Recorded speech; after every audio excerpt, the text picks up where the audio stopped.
ಹತ್ತೂರು ಜಾತ್ರೆ ನೋಡೋದಕ್ಕಿನ್ನ ಸುತ್ತೂರು ಜಾತ್ರೆಯನ್ನ ಒಮ್ಮೆ ನೋಡಿ ಬಾ ಜೀವನದಲ್ಲಿ ಅಂತ ಹೇಳ್ತಾರೆ ನಮ್ಮ ಕಡೆ ಉತ್ತರ ಕರ್ನಾಟಕದವ್ರು. ಹತ್ತೂರು ಜಾತ್ರೆಯನ್ನ ಸುತ್ತೋಕಿನ ಒಮ್ಮೆ ಸುತ್ತೂರು ಜಾತ್ರೆ ಅಂತ ಹೇಳ್ತಾರೆ ಅಂತ ಹೇಳಿದೆ. ನಾನು ಬಹುಶಃ ಸುತ್ತೂರು ಜಾತ್ರೆಗೆ ಇದು 3ನೇ ಬಾರಿ ಬರ್ತಾ ಇದ್ದೀನಿ. ಒಮ್ಮೆ ಬಂದು ಗುರುಗಳ ಆಶೀರ್ವಾದ ತೆಗೆದುಕೊಂಡು, ಅವಾಗ ಇನ್ನು ನಾನು ರಾಜ್ಯ ಮಹಿಳಾ ಕಾಂಗ್ರೆಸ್ನ ಅಧ್ಯಕ್ಷೆ ಆಗಿದೆ. ಅಪ್ಪಾಜಿ ಕಷ್ಟ ಅನ್ನೋದು ಬರೀ ನನಗಷ್ಟೇ ಸುತ್ತಕೊಂಡಿದೆ, ಆಶೀರ್ವಾದ ಮಾಡಿ ಅಂತ ಮಾರ್ಗದರ್ಶನ ತೆಗೆದುಕೊಂಡು ಹೋಗಿದ್ದೆ. ಆಮೇಲೆ ಶಾಸಕಿಯಾಗಿ ಜಾತ್ರೆಯ ಸಂಭ್ರಮವನ್ನ ನೋಡ್ಲಿಕ್ಕೆ ಬಂದೆ. ಈಗ ಮಠದ ಮಗಳಾಗಿ, ಈ ಒಂದು ಮಂತ್ರಿಯಾಗಿ ಈ ಒಂದು ಜಾತ್ರೆಯ ವಿಜೃಂಭಣೆಯನ್ನ ಆಹ್ಲಾದನ ಮಾಡ್ಲಿಕ್ಕೆ ನಾನು ಇಲ್ಲಿ ಬಂದಿದ್ದೀನಿ. ಬಂಧುಗಳೇ, ಸರ್ಕಾರದ ವತಿಯಿಂದ ಅನೇಕ ಕಾರ್ಯಕ್ರಮಗಳು ನಡೀತಾ ಇರ್ತವೆ. ಆದ್ರೆ ನಮ್ಮ ಸುತ್ತೂರು ಮಠದ ಸ್ಪೆಷಾಲಿಟಿ ಏನು ಅಂತಂದ್ರೆ, ಪ್ರತಿ ವರ್ಷ ನಾನು ದರ್ಶನ್ ಹತ್ರ ಅದನ್ನೇ ಮಾತನಾಡ್ತಾ ಇದ್ದೆ. ಸರ್ಕಾರಕ್ಕಾದ್ರೆ ಮಷಿನರಿಗಳಿರ್ತಾರೆ, ಆಫೀಸರ್ಗಳಿರ್ತಾರೆ, ಡಿಪಾರ್ಟ್ಮೆಂಟ್ಗಳಿರ್ತಾರೆ. ಆದ್ರೆ ಅಂತ ಎಲ್ಲ ಸವಲತ್ತುಗಳನ್ನ ಇಟ್ಕೊಂಡು ಒಂದು ದೊಡ್ಡ ಕಾರ್ಯಕ್ರಮ ಮಾಡ್ಬೇಕು ಅಂತಂದ್ರೆ ನಾವು ಪಡ್ತಾ ಇರುವಂತ ಕಷ್ಟ ನಮಗೆ ಗೊತ್ತು. ಆದ್ರೆ ಸುತ್ತೂರು ಮಠದ ಭಕ್ತರು ಹತ್ತಾರು ಜಿಲ್ಲೆಯಿಂದ, ಸಾವಿರಾರು ಹಳ್ಳಿಗಳಿಂದ, ಲಕ್ಷಾನುಗಟ್ಲೆ ಈ ಒಂದು ಜಾತ್ರೆಗೆ ಯಾಕೆ ಬರ್ತೀರಿ ಅಂತಂದ್ರೆ, ಈ ಜಾತ್ರೆಯಿಂದ ಒಂದು ಅನುಭವದ ಮೂಟೆಯನ್ನ ಮನೆಗೆ ಕಟ್ಕೊಂಡು ಹೋಗ್ಲಿಕ್ಕೆ ತಾವು ಈ ಜಾತ್ರೆಗೆ ಬರ್ತೀರಾ. ಈ ಮಠದ ವಿಶೇಷತೆ ದಾಸೋಹ. ಇಂಥ ದೊಡ್ಡ ಜಾತ್ರೆಗೆ ದಾಸೋಹ, 3 ಹೊತ್ತು ದಾಸೋಹವನ್ನ ಈ ಜಾತ್ರೆಗೆ ಮಾಡೋದು ಸುತ್ತೂರು ಮಠಕ್ಕೆ ನಿಜವಾಗ್ಲೂ ನನಗೆ ಒಮ್ಮೆ ಆಶ್ಚರ್ಯನೂ ಆಗತ್ತೆ, ಜೊತೆಯಲ್ಲಿ ಸಂತೋಷನೂ ಆಗತ್ತೆ ಈ ಸಮಾಜದಲ್ಲಿ ನಾನು ಜನಿಸಿದ್ದಕ್ಕೆ. ಬಂಧುಗಳೇ, ಅನ್ನ ಬಸವಣ್ಣನವರ ನಿಜವಾದ ತತ್ವವನ್ನ ಸುತ್ತೂರು ಮಠ ಪಾಲನೆ ಮಾಡ್ತಾ ಇದೆ. 1000 ವರ್ಷ ಹಳೆಯ ಇತಿಹಾಸ ನಮ್ಮ ಮಠಕ್ಕೆ ಇದೆ. ನಾನು ಈ ಜಾತ್ರೆಯಲ್ಲಿ ಅನೇಕ ಜನರಿಗೆ ಪ್ರಶಸ್ತಿಯನ್ನ, ವಿಜೇತರಿಗೆ ಪ್ರಶಸ್ತಿಯನ್ನ ನಾನು ಕೊಡ್ತಾ ಇದ್ದೆ. ಸರ್ಕಾರ ಶ್ಲಾಘನೆ ಮಾಡಿ ಪ್ರಶಸ್ತಿಗಳನ್ನ ಕೊಡೋದು ಒಂದು ಬೇರೆ, ಆದ್ರೆ ಸುತ್ತೂರು ಮಠದ ಪರಂಪರೆ ಎಲ್ಲ ಫೀಲ್ಡ್ಗಳಲ್ಲಿ, ಎಲ್ಲ ಕ್ಷೇತ್ರಗಳಲ್ಲಿ, ಅದು ಶೈಕ್ಷಣಿಕ ಇರಬಹುದು.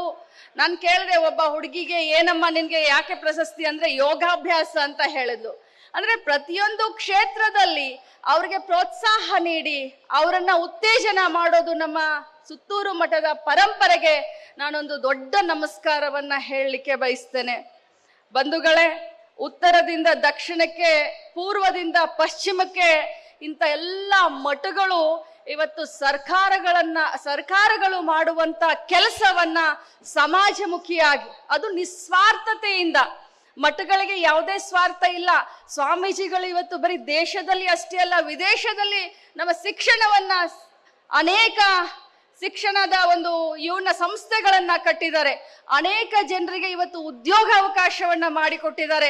ನಿಸ್ವಾರ್ಥತೆಯಿಂದ ಕೆಲಸ ಮಾಡುವಂತ ಇಂಥ ಮಠಾಧೀಶರು ಇರೋದ್ರಿಂದನೇ ನಮ್ಮ ಭಾರತ ದೇಶದ ಸಂಸ್ಕೃತಿ ಇಡೀ ವಿಶ್ವದಲ್ಲೇ ಹಾಡಿ ಹೊಗಳುವಂತ ಸಂಸ್ಕೃತಿ ಅಂತ ಬಹಳ ಹೆಮ್ಮೆಯಿಂದ ನಾನು ಹೇಳಲಿಕ್ಕೆ ಬಯಸ್ತೇನೆ. ನಾನು ನಿನ್ನೆ ಕಾರ್ಯಕ್ರಮಕ್ಕೆ ಬರಬೇಕಾಗಿತ್ತು. ಅನೇಕ ಕಾರ್ಯಕ್ರಮಗಳು ನನ್ನ ಇಲಾಖೆಯಲ್ಲಿ ನಾನು ಸ್ವಲ್ಪ ಬಿಡುವಿಲ್ಲದ ಒಂದು ಪರಿಸ್ಥಿತಿಯಲ್ಲಿ ಇವತ್ತು ಜಾತ್ರೆಗೆ ಬಂದಿದ್ದೇನೆ. ತಮ್ಮನ್ನೆಲ್ಲರನ್ನೂ ಭೇಟಿಯಾಗುವಂತ ಅವಕಾಶ ನನಗೆ ನಿಜವಾಗ್ಲೂ ಬಹಳ ಸಂತೋಷ ಆಗಿದೆ. ನಾನು ಬರ್ಬೇಕಾದ್ರೆ ಗಾಡಿಯಲ್ಲಿ ಬರ್ಬೇಕಾದ್ರೆ 4-5 ಜನ ಹೆಣ್ಮಕ್ಳು ನನ್ನನ್ನ ಇಳಿದ್ ಬರ್ಬೇಕಾದ್ರೆ, ಅಕ್ಕ ಗೃಹಲಕ್ಷ್ಮಿ ಬರ್ತಾ ಇದೆ ಅಂತ ಹೇಳ್ತಾ ಇದ್ರು. ಅದನ್ನ ಕೇಳಿದ್ರೆ ನನಗೆ ನಿಜವಾಗ್ಲೂ ಬಹಳ ಸಂತೋಷ ಅನ್ಸುತ್ತೆ. ಇವತ್ತು ಗೃಹಲಕ್ಷ್ಮಿ ಆಗಿರಬಹುದು ಅಥವಾ ಶಕ್ತಿ ಆಗಿರಬಹುದು, ನಮ್ಮ ಸರ್ಕಾರದ ಪಂಚ ಗ್ಯಾರಂಟಿಗಳಲ್ಲಿ ಅತಿಯಾಗಿ ಜನಪ್ರಿಯವಾಗಿ ಹೆಣ್ಮಕ್ಕಳಿಗೆ ಆರ್ಥಿಕವಾಗಿ ಸಬಲೀಕರಣ ಹೊಂದಲಿಕ್ಕೆ ಈ 2 ಶಕ್ತಿ ಮತ್ತು ಗೃಹಲಕ್ಷ್ಮಿ ಬಹಳಷ್ಟು ಉಪಯೋಗ ಆಗಿದಾವೆ. ಅದನ್ನ ಉಪಕಾರ ಸ್ಮರಣೆ ಮಾಡ್ತಾರಲ್ಲ ನಮ್ಮ ಜನರು, ಅದು ಬಹಳ ದೊಡ್ಡ ಗುಣ. ನಿಮ್ಮೆಲ್ಲರ ಒಂದು ಆಶೀರ್ವಾದ, ಸಹಕಾರದಿಂದ ಇವತ್ತು ಕರ್ನಾಟಕ ರಾಜ್ಯದಲ್ಲಿ ನಮ್ಮ ಸರ್ಕಾರ ಇದೆ. ನಾನು ಮಂತ್ರಿ ಆಗಿದ್ದೀನಿ.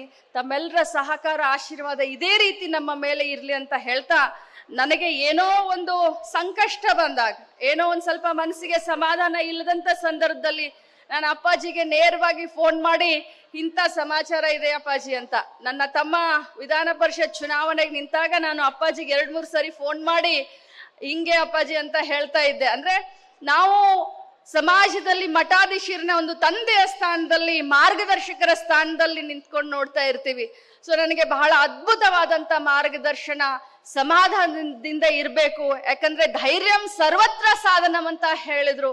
ಆ ಧೈರ್ಯ ನಿನ್ನಲ್ಲಿದೆ, ನೀನ್ ಮುನ್ನುಗ್ಗು, ನ್ಯಾಯದಿಂದ ನೀನ್ ಜಯಿಸ್ತೀಯ ಅಂತ ಹೇಳಿ ಮಾರ್ಗದರ್ಶನ ಮಾಡಿದ್ರು. ಅವರ ಮಾರ್ಗದರ್ಶನ ಸದಾ ನನ್ನ ಮೇಲೆ ಇರ್ಲಿ, ಆಶೀರ್ವಾದ ನನ್ನ ಮೇಲೆ ಇರ್ಲಿ, ನಮ್ಮ ಸರ್ಕಾರದ ಮೇಲೆ ಅವರ ಆಶೀರ್ವಾದ ಇರ್ಲಿ ಅಂತ ವಿನಮ್ರತೆಯಿಂದ ಕೇಳ್ಕೊಂಡು ತಮ್ಮೆಲ್ರಿಗೂ ಕೂಡ ಶುಭವನ್ನ ಹಾರೈಸಿ ನನ್ನ ಮಾತನ್ನ ಮುಗಿಸ್ತೀನಿ. ಎಲ್ಲರಿಗೂ ಒಳ್ಳೆಯದಾಗಿ. ನ್ಯೂಸ್ ಫಸ್ಟ್, ನಿರ್ಭೀತಿಯಿಂದ ನಿಮ್ಮ ಪರವಾಗಿ.